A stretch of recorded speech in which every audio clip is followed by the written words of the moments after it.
दरअसल माफ़ी चाहता हूं कि एक बहुत ही ज़रूरी ऐलान करना था, इसलिए मैं ऊपर आ गया। हमारे बीच में डोंगरी पुलिस स्टेशन की सीनियर शबाना शेख बैठी हैं। एक बहुत इंपॉर्टेंट बात कहनी थी आपसे कि आजकल बम्बई में बच्चे बहुत चोरी होते हैं और ये हर इलाके से कंप्लेंट आती है। और आज से कुछ दिन पहले क्या हुआ कि एक बच्चा चोरी हो गया और ये जो रैकेट है उसमें होता क्या है कि बच्चा चोरी होता है तो पहले 15-16 घंटे बम्बई में रहता है वो, उसके बाद 40 घंटे के बाद वो मुंबई से बाहर जाता है और आफ्टर 50 आवर्स इंडिया से बाहर। तो ये बड़ा रैकेट पकड़ा गया है। तो जिस मैडम ने, जिस सीनियर इंस्पेक्टर ने इसको केस को हल किया, 7 घंटे बच्चा उन्होंने रिकवर किया और अपने पेरेंट्स को वापस पहुंचाया।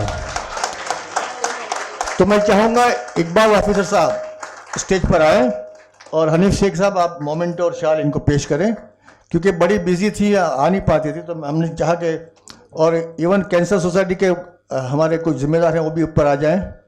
सोहेल भाई आप आ सकते हो ऊपर? नहीं, आप किसी और, डॉक्टर पाठक साहब आप आइए बल भाई सेंटर में, और हमारे तमाम जो मेहमान शायर हैं वो भी साथ में आ जाएं। बड़ा अच्छा मौका है। आइए मैडम, वहाँ जाओ डॉक्टर पाठक साहब आ गए, जल्द वहाँ जाइए। सोहेल भाई आ गए।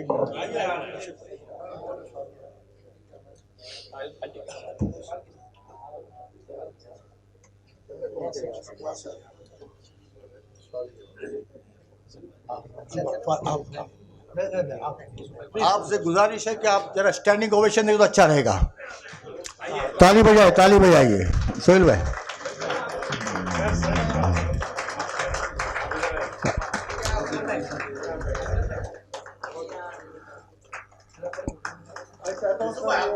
मैं हो गया, मैं आ गया।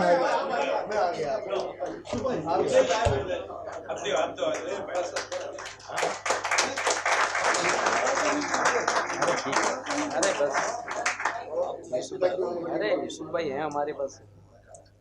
बहुत बहुत शुक्रिया। मुशायरा शुरू किया जाए।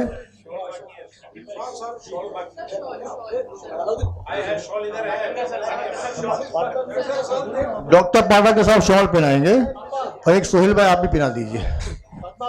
आइए।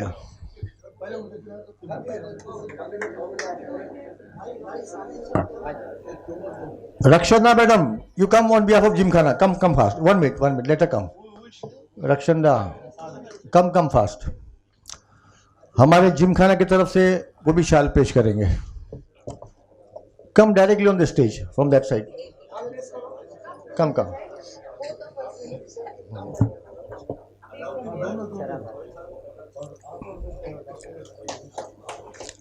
बहुत शुक्रिया, बहुत शुक्रिया। आइए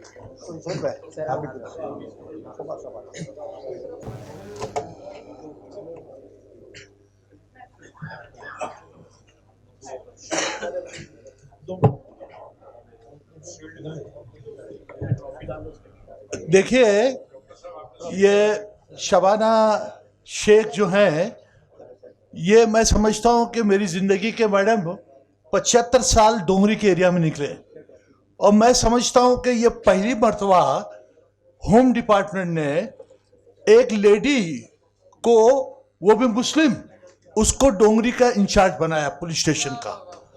और हालांकि मैंने इससे पहले भी कहा कि किसी की तारीफ मुंह पर नहीं करनी चाहिए, लेकिन कुछ बातें ऐसी होती है कि मुंह पर करना ज़रूरी होती है। और क्योंकि मैं खुद सियासतदान हूँ, एमएलए रह चुका हूँ, कॉरपोरेटर रह चुका हूँ, तो उस एरिया के मैं से बहुत बाखबर हूँ। तो हमारे पास पब्लिक आती है और पब्लिक आकर हमको बताती है कि भाई ये सीनियर इंस्पेक्टर कैसा काम कर रही, और जिस ढंग से मैडम आप काम कर रही हो और जो इनका सेकुलर जहन है। आपको मालूम होना चाहिए कि जब हेमंत करकरे का मर्डर हुआ था, आपको याद होगा, वो रात को मैडम आपकी मेरी बातचीत हुई थी और उसके बाद आज उसको कई साल हो गए। कई सालों के बाद आपको मैं पहली मरतबा स्टेज पर बात करता देख रहा हूँ। और उस वक्त भी हेमंत करकरे का जब मर्डर हुआ, वो हालात बहुत वो थे उस वक्त भी और अभी भी से तक जो मैडम ने अपना किरदार निभाया है और जिस ढंग से वो अपने फ़राइज़ अंजाम दे रही हैं, मैं समझता हूँ कि स्टैंडिंग ऑडिशन तो बहुत कम है। मैं होम डिपार्टमेंट को, मिनिस्ट्री को इनके बारे में लिखकर भेजना चाहिए कि ऐसी लायक और फाइक लेडी जो बगैर किसी मज़हब, जात पात की तफरीक के लोगों की जो खिदमत कर रही है, ऐसे अगर होम डिपार्टमेंट में पुलिस इंस्पेक्टर पैदा हो जाएं तो मैं नहीं समझता हूं कि किसी भी शख्स को, चाहे वो हिंदू हो या मुसलमान हो, उसको किसी किस्म की शिकायत रहे। मैडम एक मरतबा फिर मैं आपका हाँ, और मैं ये चाहता हूँ कि मैडम, मैं ये बहुत कम बोला और क्योंकि बहुत भी, और अभी मैं बूढ़ा होता जा रहा हूँ, ज़ईफ होता जा रहा हूँ। वो आवाज़ नहीं आवाज़ इसलिए बड़ी है, आवाज़ इसलिए बड़ी है कि 35 साल बच्चों को पढ़ाया हूँ, इतने साल 35 इयर्स। तो यहाँ मैडम, यहाँ लोगों की मांग है कि मैडम शबाना शेख कुछ 2 जुमले बोले जैसा आपने प्लीज। वही बात है जो आपने पीछे कही। और डॉक्टर पाटनकर ने मेरे कान में कहा कि आप मैडम से कहिए कि वो 2 जुमले यहाँ बोलें। और मेरे 3 ट्रस्टी यहाँ मौजूद हैं, डॉक्टर पाटनकर, कमलेश मिश्रा और अब्दुल हमीद इकबाल ऑफिसर मेमन, जो बहुत एक्टिव है आपकी एरिया में, वो भी यहाँ मौजूद है। इकबाल भाई जरा खड़े हो जाओ। और शबाना शेख साहिबा, एक 2 जुमले आप बोले प्लीज। अस्सलाम वालेकुम। आज जो मैंने वो जो बच्चा किडनैप हुआ था छोटा 71 डेज़ का, हमारी जो टीम थी डोंगरी की, वो लोगों ने बच्चे को ढूंढ निकाला और 6 आवर्स में जो बच्चा है वो माँ को सौंप दिया। और इसमें जो थे हमारे सीनियर ऑफिसर, उनका हमको गाइडेंस था ही, लेकिन उन्होंने टीम बनाए थे, 20-25 टीम बनाए थे, और उसमें से हमारी डोंगरी पुलिस स्टेशन जो है, हमारे स्टाफ जो है, उन्होंने बच्चों को ढूंढ निकाला।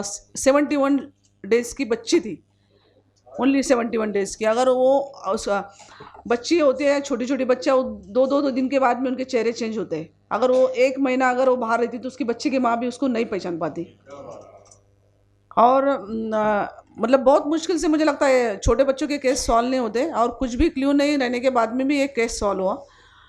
तो मैं ये बताऊंगी, एक तो बच्चों के बारे में सब लोगों ने अवेयर रखना चाहिए, अवेयरनेस रहना चाहिए। और ये जो बच्चे जाते हैं स्ट्रीट पे के जाते ज़्यादा, ये लोग पहले रेकी कर लेते। ये जो छोटे छोटे बच्चे, जो लोग रास्ते पे सोते हैं, जो प्रेग्नेंट वुमन है, उनको ये पहले कैच करते हैं, क्या ये लेडी प्रेग्नेंट है, इसकी डिलीवरी कितने दिन के बाद होने वाली है, इसको कितने बच्चे हैं, और ये रास्ते पे किस तरह सोती है। इस तरह से उसको देखते हैं, और फिर उसका पूरा देखने के बाद में रात में 3-4 बजे के टाइम में बच्चे उठाकर लेके जाते हैं। तो सब लोगों ने उस बारे में भी लोगों को अवेयरनेस करना चाहिए। दूसरा, मैं 1-2 बातें बताऊंगी। यहाँ पर मुशायरे का प्रोग्राम है, मैं ज़्यादा डिस्टर्ब नहीं करूँगी। ड्रग्स के जो मामला थे वो बहुत बढ़ गए हैं, और मैं खास करके मुस्लिम एरिया में काम करती हूँ। बच्चों में एजुकेशन की बहुत कमी है, और जो है ड्रग्स के जो है उसमें वो ज़्यादा आ गए। तो मैं पेरेंट्स को बताऊंगी कि आप बच्चों को जो है उनको हमेशा चेक करते रहिए, उनके बैग्स चेक करते रहिए, उनके दोस्त चेक करते रहिए, उनका बिहेवियर है वो चेक करते रहिए, क्या वो चेंज हो रहा है क्या। बच्चे अगर एमडी ड्रग्स लेंगे तो बच्चे 2-3 दिन सोते नहीं है। अगर कोई बच्चा आपको लग रहा है इसमें कुछ चेंज लग रहा है, 3 दिन नहीं सो रहा है, 2 दिन नहीं, इसमें इसका मतलब कुछ तो गलत हो रहा है। इसके साथ वाले कौन है वो देखिए। इसमें से बच्चे एमडी जो ड्रग्स है वो पर ग्राम 1000 रुपये से 1500 रुपये तक बेचा जाता है।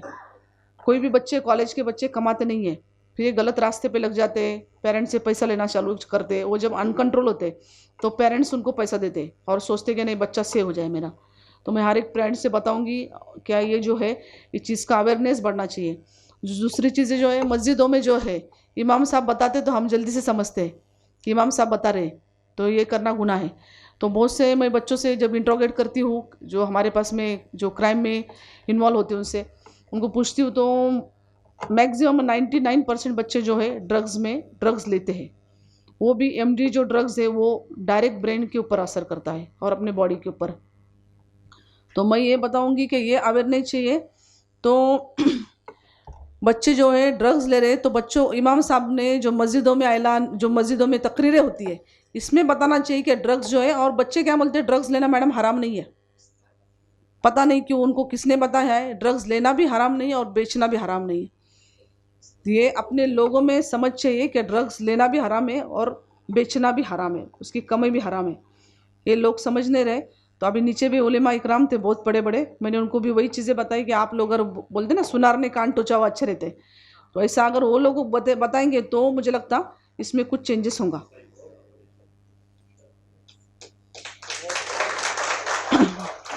और बच्चे जो है दीन और दुनिया दोनों अगर साथ में बनाएंगे, सिर्फ नमाज पढ़ रहे या कुरान पढ़ रहे वो ही कर रहे तो वो भी नहीं है। बच्चों को पॉलिश बनना है, अपनी ज़िंदगी बनाना है, तो उसके लिए दिन और दुनिया दोनों भी ज़रूरी है। अगर तुमको दिन की तालीम अच्छी होंगी तो तुम्हारी दुनिया अच्छी ज़रूर बनेगी। और एजुकेशन ज़रूरी है, वो अगर है तो तुम अपनी आगे की जो है अपना जो खर्च वगैरह वो ठीक से निकाल पाओगे। जॉब भी ज़रूरी है और दिन भी ज़रूरी है, ये दोनों अगर साथ में है तो हमारी ज़िंदगी कामयाब बनेगी। तो ये लोगों ने समझना चाहिए और बच्चों में अवेयरनेस बनाओ। मैं तो ड्रग्स के बारे में बहुत मतलब दिलो जान से वार डोंगरी में काम कर रही हूँ, मैं इसके बहुत खिलाफ हूँ। तो इसमें अगर आप लोग का भी कुछ साथ मिलता है, आप लोग की तरफ से कुछ हमको खबर मिलती है कि कोई बेच रहा है, कोई ले रहा, तो हम वो भी काम करेंगे। आप लोग का साथ मुझे चाहिए इसमें। Thank you. यूसुफ भाई हमेशा में हमारे अच्छे काम की हमेशा हौसला अफजाई करते, हमेशा मुझे बहुत सराहते हैं, अच्छा लगता है। और यहाँ पर हमेशा अभी मुझे 8 दिन पहले ही बुलाए थे उन्होंने, लेकिन थोड़ा मिसकन्फ्यूजन हो गया हम लोग में और मैं आ नहीं पाई। तो बहुत बहुत शुक्रिया यूसुफ भाई। अस्सलाम वालेकुम।